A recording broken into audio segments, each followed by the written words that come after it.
Très chers amis, bonjour, Yona Gertman, Giroud.fr, le site de la conversion au judaïsme. Une question, très bonne question, qui m'a été posée. La conversion sera-t-il possible à l'époque de Mashiach, lorsque le Messie arrivera? Alors cette question est une très bonne question qui montre d'ailleurs le profond souci et la profonde sincérité de la personne qui la pose, qui me dit voilà, je suis en conversion au judaïsme, je suis actuellement donc dans un processus qui peut prendre un peu de temps et je me dis mais si pendant ce temps d'apprentissage, le Mashiach, le Messie arrive, est-ce que je pourrais me convertir quand même? Alors c'est une très bonne question et elle est traitée dans le Talmud et dans les commentateurs. Ainsi, dans le traité Yebamot, à la page 24b, on enseigne la chose suivante. On n'acceptera pas de convertis à l'époque messianique. Dans le même ordre d'idées, on n'acceptait pas de convertis à l'époque de David et à l'époque du roi Salomon. Précisons, pourquoi à l'époque du roi David et à l'époque du roi Salomon, on n'acceptait pas des convertis? Eh bien parce qu'il y avait une présomption que les gens qui venaient se convertir à cette époque-là le faisaient car il y avait une grande gloire en Israël. À l'époque du roi David, le roi David mettait la terreur sur les peuples environnants. C'était un guerrier, courageux, fort, puissant.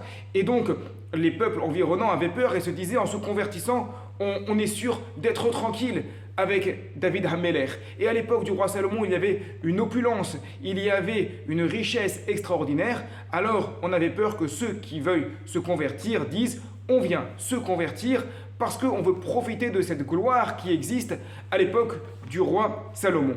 Et donc l'idée serait a priori la même à propos du Messie, lorsque le Mashiach va arriver, lorsqu'il y aura le shalom, la paix entre Israël et les nations. Eh bien effectivement, on craint que quelqu'un veuille se convertir ou que beaucoup de monde veuille se convertir justement parce qu'il y a cette gloire à la fois du Mashiach et cette idée de se dire maintenant le Messie est arrivé, donc il faut absolument, ça y est, c'est le moment où il faut rejoindre le peuple élu, comme on le voit d'ailleurs dans la Megillat Esther, où à la fin, lorsque finalement les Juifs ont pu s'en sortir, Mordechai et Esther ont été glorifiés auprès du roi, on a vu beaucoup des habitants du royaume de Achashverosh qui ont voulu devenir juifs. Effectivement, et ce genre de conversion pose éminemment un problème.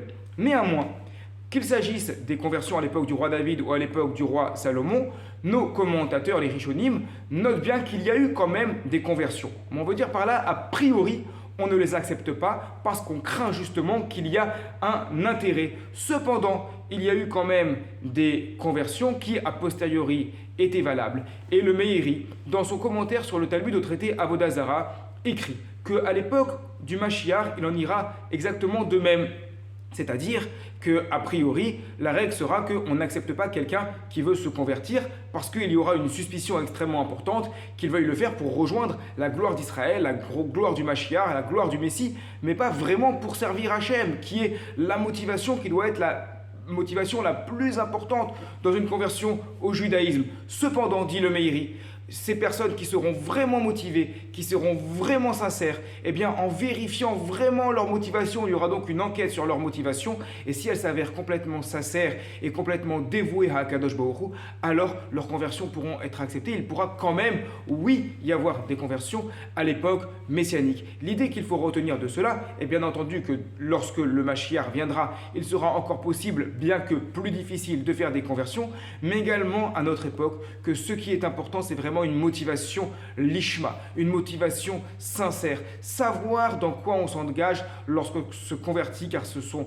énormément de responsabilités, beaucoup de règles à respecter. Alors quand on a autant de choses à faire dans une conversion, quand on nous demande autant de mitzvot, autant de lois pratiques dans la vie de tous les jours, à changer, à modifier, je vous invite pour cela à regarder les vidéos sur ce sujet qui en parlent, eh bien pour tenir tout ça, pour tenir toutes ces exigences-là, il faut vraiment une motivation extraordinaire. Il faut vraiment vouloir faire cela pour Dieu, pour Hachem, pas pour un objectif qui est autre, mais dans le but, l'Agdil Torah Veyadir, pour grandir la Torah et la glorifier. Celui qui vient, ou celle qui vient, avec cet esprit-là, alors bien entendu qu'il a ou qu'elle a sa place parmi le peuple juif, qu'il s'agisse de maintenant ou à l'époque messianique.